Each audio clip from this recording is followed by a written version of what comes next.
আমাদের অতীত হয়তো আজ আমাদের সাথে নেই, কিন্তু স্মৃতি সবসময় মনে থেকে যায়। আর সেই স্মৃতি মধুর বা তিক্ত যাই হোক না কেন, আফসোস এটাই যে তার স্বাদও আমাদেরকেই গ্রহণ করতে হয়। যা বলার তাড়াতাড়ি বলো মা, এখন আমার কথার সাথে ভিডিও কল আছে।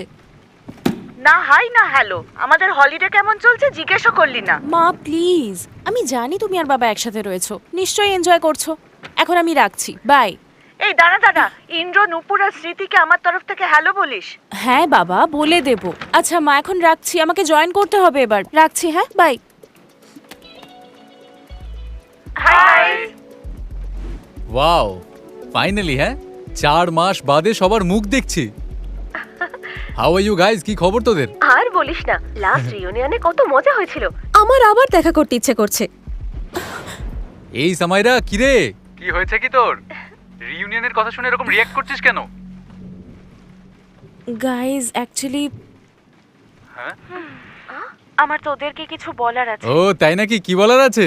ফাইনালি অস্ট্রেলিয়া যাচ্ছিস নাকি? হ্যাঁ, আরে না না, মনে হয় অন্য গুড নিউজ আছে। তুই বিয়ে করছিস নাকি রে? আরে না না, তেমন কিছু না। আসলে এমন একটা ঘটনা ঘটেছে যার জন্য আমি খুব গিল্টি ফিল করছি। আচ্ছা একটু দাঁড়া তো, মনে হয় কেউ এসেছে, এক্ষুনি আসছি। গাইস আমিও একটু আসছি। Nature's call, just 2 minute. হ্যাঁ,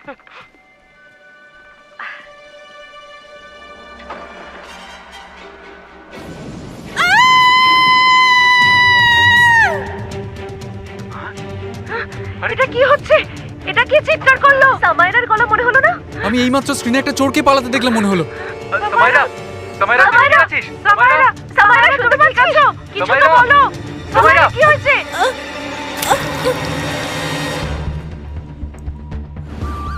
সবাই বলে ভিডিও কলস মানুষের মধ্যে দূরত্ব কমিয়ে দিয়েছে, কিন্তু আমার মনে হয় এতে শুধুই সামনাসামনি বসে কথা বলার একটা অনুভূতি হয় মাত্র। কারণ তখন কোনো একজনের সাথে যদি এরকম দুর্ঘটনা ঘটে যায়, তাহলে অন্য মানুষটি শুধুই অসহায় হয়ে তাকিয়ে থাকবে। স্যার, ভিকটিম 22 বছরের একটা মেয়ে, মাথায় ধারালো কোনো অস্ত্র দিয়ে আঘাত করেছে। মেয়েটা বেঁচে আছে কিন্তু জ্ঞান ফেরেনি, সময় মতো হাসপাতালে নিয়ে যাওয়া হয়েছিল। তার মানে অ্যাটাকটা এখানেই হয়েছে? হ্যাঁ স্যার। আরে বাহ, নতুন চশমা। কে জানে কেন স্যার কোন আনন্দে দয়া গিফট করলো, পাওয়ার নেই এটাই। বলছিল আমাকে নাকি হেভি হ্যান্ডসাম লাগছে এটা পরে। আচ্ছা আমাকে একটা কথা বলো তো, মেয়েটা কি বাড়িতে একা ছিল? হ্যাঁ স্যার, মা বাবা তো আমেরিকায় গেছে ছুটি কাটাতে, ওনাদের খবর পাঠানো হয়েছে, চলে আসবেন তাড়াতাড়ি।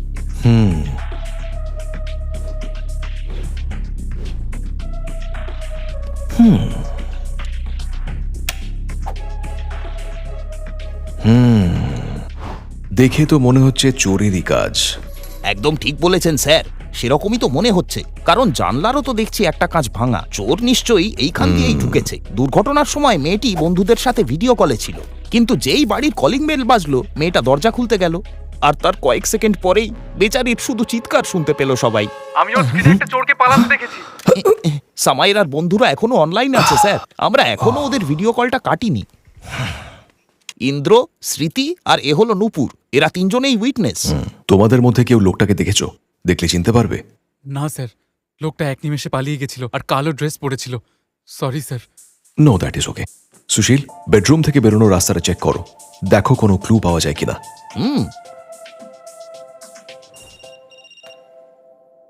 ইম্পর্টেন্ট কিছু বলার আছে দয়া? একটা কেসের মধ্যে আছি।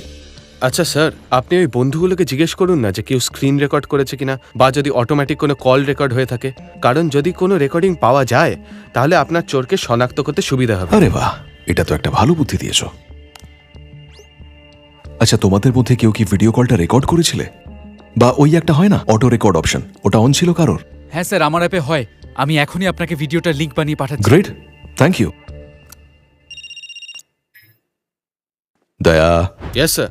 আচ্ছা একটা কথা বলো তো আমাকে, তুমি আমাদের এই কেসের ব্যাপারে কি করে জানলে? আসলে স্যার, আমাদের লুপহোল কাকা যে চশমাটা পড়ে আছে না, ওটাতে হিডেন ক্যামেরাওয়ালা গ্লাস লাগানো আছে।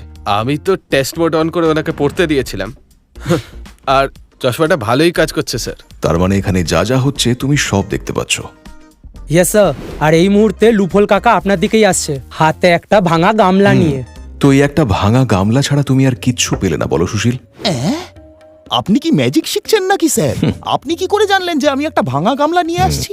স্যার এটা সামায়রার জানলার নিচে এই অবস্থায় পড়েছিল। চোর যখন সামায়রা জানলা দিয়ে পালাতে গেছিল নিশ্চয়ই তখনই এটা পড়ে গিয়ে ভেঙে গিয়েছে। কিন্তু আপনি কি করে জানলেন যে আমি এই ভাঙা গামলাটা পেয়েছি, তাও আবার জানলার নিচ থেকে? কারণ তোমার নতুন চশমায় ক্যামেরা লাগানো আছে। ছেলেরা বাড়িতে বসে এই কেসের পুরো ইনভেস্টিগেশন দেখতে পাচ্ছে। যদিও সব জিনিস থেকে প্রতিবার তুমিই কোনো না কোনো ক্লু খুঁজে পাও, কিন্তু এইবার বাচ্চারা তোমায় হারিয়ে দিল।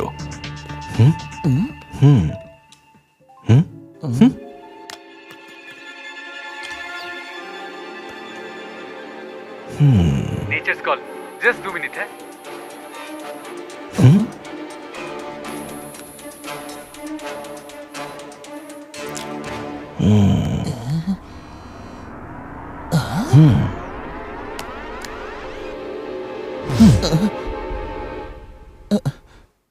স্যার এটা তো মুন্না, আমি চিনি ওকে।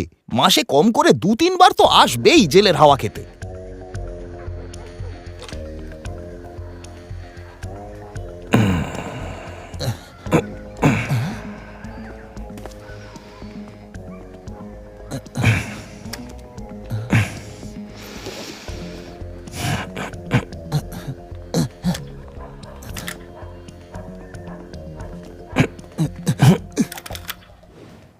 এই মুন্নাকে তো কোনোদিন বাড়িতেই পাওয়া যায় না।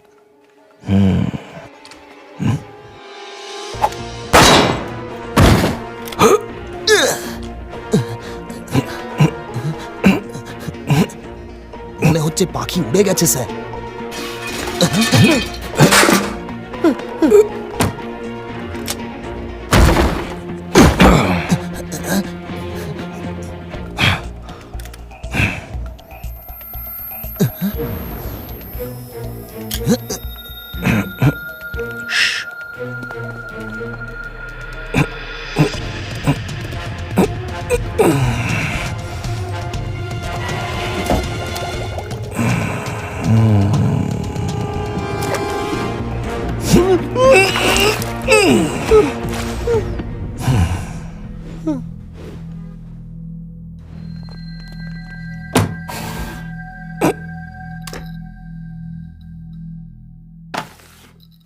বল, কাল রাতে কোথায় ছিলি তুই? আমি আমি কিছু করিনি স্যার। তাহলে এটা কার ছবি? ওই মেয়েটার ওপর অ্যাটাক করে ওখান থেকে পালিয়েছিস? না না স্যার, আমি ছোটখাটো চোর স্যার, কাউকে মারা টারার কাজ আমি করি না। আরে সাবাস রে বেটা, তাহলে চুরির জন্য তোকে একটা ন্যাশনাল অ্যাওয়ার্ড দিই, কি বলিস? না মানে তা নয় স্যার, আমি আমার কাজটা সততার সঙ্গেই করি। খুলে বল, কাল রাতে কি হয়েছিল? ওই বাড়িটার উপর অনেকদিন ধরেই আমার নজর ছিল। কাল ভাবলাম এক হাত মেরেই আসি। ওখানে পৌঁছানোর পর চেক করার জন্য আমি 2-3 বার দরজা ঠকঠক এই যে মুন্না সোনা, আমরা কি ঘাস খেয়ে বড় হয়েছি বলে মনে হয়? কোন চোর চুরি করতে গিয়ে দরজা ঠকঠক করে রে? কেউ যদি দরজা খুলে দিত তখন? আরে সেটাই তো দেখতাম, ভেতরে কেউ আছে নাকি।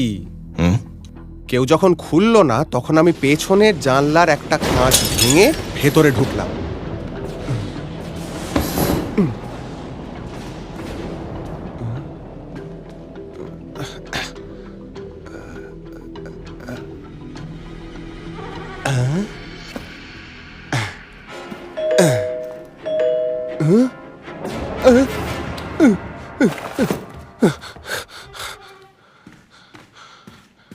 কে?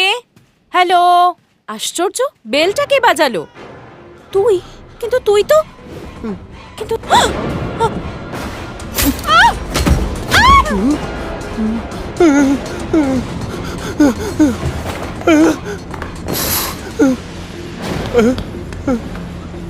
তখন তার হাত থেকে বাঁচার জন্য আমি পেছনের দরজা দিয়ে পালিয়ে গেলাম। আমাকে দেখতে পেলে ঝামেলায় পড়ে যেতাম স্যার। তুমি ওই আক্রমণকারীকে দেখেছো? না স্যার, আমি যেখানে লুকিয়েছিলাম সেখান থেকে দেখতে পাইনি। তবে হ্যাঁ, এটা বলতে পারি ওটা যেই হোক না কেন মেয়েটা ওকে চিনতো। কিন্তু স্যার সত্যি বলছি, আমি ওই মেয়েটাকে মারিনি স্যার, আমি মারিনি। মুন্নার বয়ান অনুযায়ী সামায়রা আক্রমণকারীকে চিনত, আর সম্ভবত সে তার খুব কাছের মানুষ ছিল। আর সেটা কে ছিল আমি ঠিক খুঁজে বের করব। স্যার আমার মতে মুন্না সত্যিই বলছে। আরে সেটা এত জোর দিয়ে তুমি বলছো কিভাবে? দেখুন, যে অস্ত্র দিয়ে সামায়রাকে আঘাত করা হয়েছে সেটা না তো মুন্নার ঘর থেকে পাওয়া গেছে, না সামায়রার ঘর থেকে, আর না কোনো রকম অস্ত্র নিয়ে মুন্নাকে পালাতে দেখা গেছে। আর ওই ব্যাগটা দেখেও খালি মনে হচ্ছিল। স্যার, সামায়রার বাড়ির বাইরের সিসিটিভিতে কিছু না কিছু তো উঠেছে, মানে রেকর্ড হয়েছে, তাই না? সব চেক করা হয়ে গেছে ফ্রেডি। শুধু মুন্নাকেই ঢুকতে আর বেরোতে দেখা গেছে। যে আক্রমণকারীর কথা বলছে তাকে তো সিসিটিভিতে কোথাও দেখাই গেল না। স্যার আমি বলছি শুনুন, এটা মুন্নারই কাজ, ব্যাস কেস সলভড। সেরকম হলে তো স্বীকার করে নিত, তাই না সুশীল আঙ্কেল? চুরিটা তো স্বীকার করেছেই। বলতে চাইছো কনফেশন? ঠিক বলেছো, একটা ক্রাইম কনফেশন করলো আরেকটা করলো না, তা আবার হয় নাকি? হ্যাঁ? না না, মুন্না মেয়েটাকে মারেনি। হয়তো ওই আক্রমণকারী অন্য কোনোভাবে ওই বাড়িতে ঢুকেছিল, দেওয়াল বা বাউন্ডারি টপকে, যাতে আশেপাশের কোনো সিসিটিভিতেও ধরা না পড়ে। তুমি কি কিছু ভাবছো অভিজিৎ? স্যার, কলিং বেলটা। মুন্না বলেছিল যে ও দরজা নক করেছিল। নক নক, কিন্তু কেন? কলিং বেল কেন বাজালো না? হতে পারে এটাই ওর স্টাইল, তাই না? হতেই পারে, কিন্তু আমি একটা অন্য কথা ভাবছি। দয়া, সামাইরা যখন দরজা খোলার জন্য উঠেছিল তখন কিছু একটা বলছিল, তুমি ওইটুকু পার্টের অডিও এনহ্যান্স করতে পারবে? এক্ষুনি ক্র্যাক করছি ব্রো, কেন পারবো না? হ্যাঁ শিন্দে, লকআপে থাকা মুন্নাকে জিজ্ঞেস করো যে ও সামায়রার বাড়ির দরজা কেন নক করছিল, বেল কেন বাজায়নি। এক্ষুনি জিজ্ঞেস করে আমাকে বলো, আমি হোল্ডে আছি। আচ্ছা, হ্যাঁ ঠিক আছে, থ্যাংক ইউ। মুন্না বেল বাজিয়েছিল কিন্তু বাজেনি, আর সেই জন্য ও ভেতরে ঢোকার পর কলিং বেলের আওয়াজ শুনে চমকে গিয়েছিল। কারেক্ট, বেল শুনে সামাইরা একটু অবাকই হয়ে গেছিল। ক্র্যাক করে ফেলেছি ব্রো। আরে বেলটা বাজছে দেখছি, ভেবেছিলাম খারাপ হয়ে গেছে। সামাইরা আর মুন্না বলল যে কলিং বেলটা খারাপ ছিল, কিন্তু আক্রমণকারী তো বেল বাজিয়ে ভেতরে ঢুকেছিল। তুমি ঠিকই বলেছ অভিজিৎ, এখানে কিছু তো একটা গন্ডগোল আছেই। কলিং বেলের এই রহস্যের পিছনেই আমাদের এই কেসের আসল চাবিকাঠি লুকিয়ে আছে। তোমরা সবাই যাও, গিয়ে কলিং বেলটা চেক করো। ফটো পাজল সলভ করার জন্য প্রত্যেকটা টুকরো যতটা ইম্পর্টেন্ট, তার থেকেও বেশি ইম্পর্টেন্ট টুকরোগুলো ঠিক মতো জোড়া লাগানো। টুকরো আমি জুড়তে পারি, এখন শুধু হারিয়ে যাওয়ার টুকরোগুলো খুঁজে বের করতে হবে, ক্লু খুঁজে বের করতে হবে। ও বলেছিল বাড়িতে ঢোকার আরেকটা রাস্তা এদিকে হতে পারে। একটু ভালো করে দেখো তো ফেন্সটা কোথাও ভাঙা বা কাটা আছে কিনা।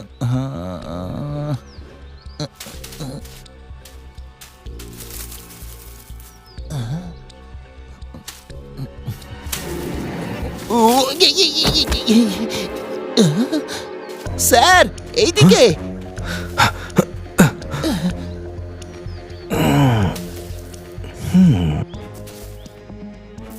এ তো রক্ত, শুকিয়ে গেছে। আমাদের সন্দেহ ঠিকই ছিল, এটা সামায়রার রক্ত হতে পারে, বা হয়তো আক্রমণকারী এখান দিয়ে ঢোকার বা বেরোনোর সময় এখানে আটকে গেছিল। স্যার আমার মনে হচ্ছে এইটা দিয়েই মেরেছে, মারার পর যাওয়ার পথে এইখানে ফেলে গেছে।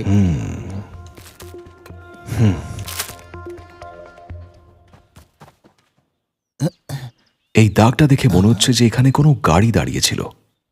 দাগটা বেশ গভীর, ডাবল টায়ারের গাড়ি, নিশ্চয়ই কোনো হেভি ডিউটি গাড়ি হবে, কোনো ট্রাক বা বড় ভ্যান।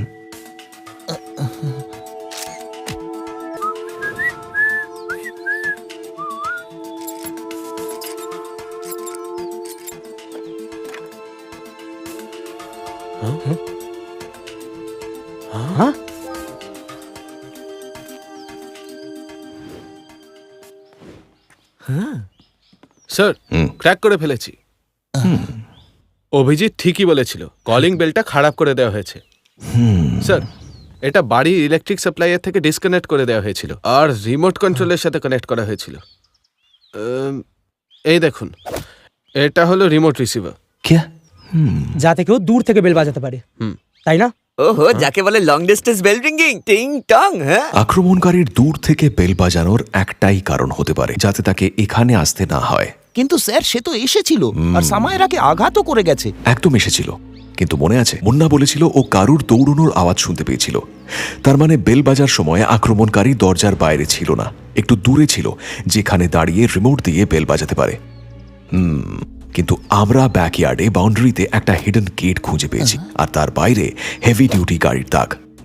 মানে আক্রমণকারী বাড়ির পিছনে ওই ভ্যানটায় ছিল, আর ওখান থেকেই সম্ভবত বেল বাজিয়েছিল। কিন্তু সেটা কে? তার মানে আক্রমণকারী তো যে কেউ হতে পারে। দয়া ঠিকই বলছে, আক্রমণকারী যে কেউ হতে পারে। না না, যে কোনো কেউ কেন হতে যাবে রে ভাই? See what I am trying to say is, পৃথিবীতে এমন 3 জন মানুষ আছে যারা এই কাজ করতে পারে না। ইন্দ্র, নূপুর আর স্মৃতি, মানে যে 3 জন ভিডিও কলে ছিল। আরে ম্যান, ওরা এটা করতে পারবে না, তাই না? ঠিক বললাম তো, ঠিক বললাম তো? না না না, ব্যাপারটা তেমন নয় ফ্রেডি। কিন্তু তোমার কথা শুনে একটা পসিবিলিটির কথা মাথায় এলো।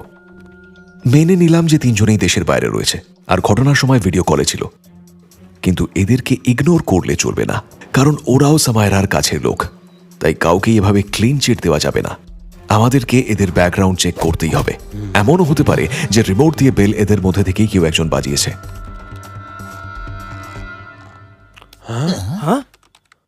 স্যার এদের ফ্রেন্ড বুক আর জ্যাপগ্রামটা একবার দেখুন। ওদেরও একসাথে অনেক ফটো রয়েছে। সব কটায় 4 নয় 5 জন রয়েছে। ওদের আরেকটা বন্ধু রয়েছে ধ্রুব, ট্যাগিং দেখে বুঝতে পারলাম স্যার। দেখুন এই যে এখানে 4 মাস বাদে ধ্রুব হঠাৎ যেন উধাও হয়ে গেছে। কোথাও নেই স্যার। এমনকি ওদের রিউনিয়নের ছবিতেও নেই। মনে হয় ছেলেটা গ্রুপ থেকেই বেরিয়ে গেছে। গ্রুপ থেকে বেরিয়ে যাওয়াটাই এই হামলার কারণ নয় তো? স্যার আপনি চাপ নেবেন না, এই ধ্রুবর ঠিকুজি আমি বের করছি। স্যার ধ্রুবর পক্ষে এটা করা সম্ভবই নয়। ও বেচারা কোমায় রয়েছে। 4 মাস আগে একটা গাড়ি ওকে ধাক্কা মেরেছিল।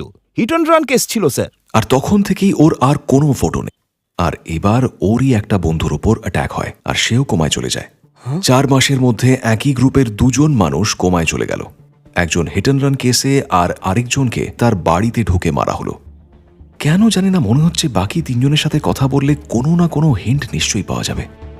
ওদের ভিডিও কলটা আরেকবার ভালো করে শুনতে হবে। দয়া, ভিডিও কলের ফুটেজটা আরেকবার চেক করবে প্লিজ? Sure sir.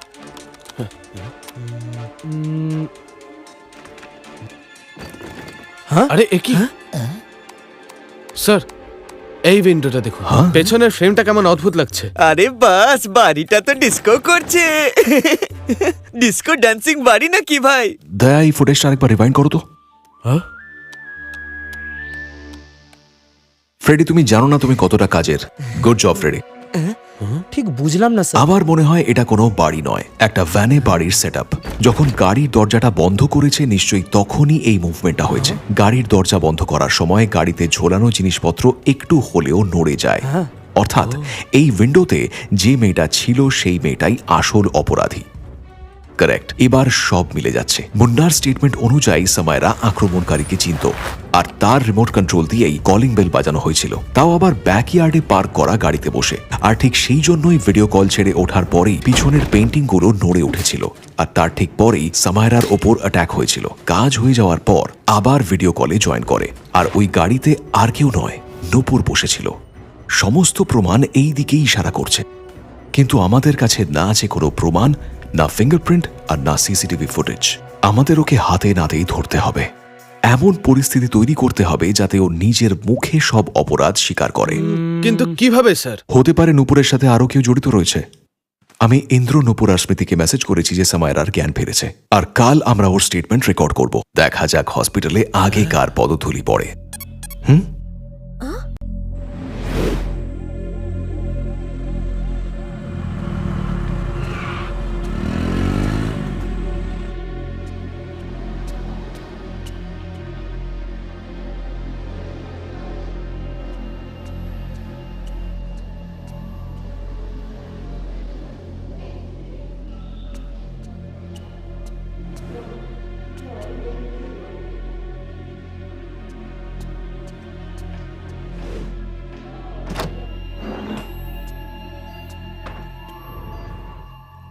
কি দরকার ছিল জ্ঞান ফেরার বলো তো? তোমারও কোমায় থাকা উচিত ছিল, কিন্তু না, মনে হয় তোর কপালে মৃত্যুই লেখা আছে। আরে আসুন ম্যাডাম, আপনার অপেক্ষাতেই তো ছিলাম। স্যার, ও পালানোর চেষ্টা করছে।